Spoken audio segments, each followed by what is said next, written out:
उतरता उतरता हलकेच ठेच लागते आणि आठवणींच्या गाभाऱ्याला उमाळा येतो. गर्द झाडीतल्या आठवणी फिरत फिरत पुन्हा एका क्षणी एकवटतात. जेव्हा भानावर येतं मन तेव्हा पायऱ्या उतरून झालेल्या असतात.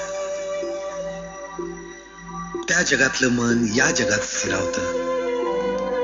एक बिंदू चमकतो आणि आठवणीतला मोहर पुन्हा बहरतो. पायऱ्या उतरताना उतरणीचं नैराश्य नसतं, कारण दक्षिणायनात रमलेल्या मनाला कळतच नाही कधी उत्तरायण सामावतं.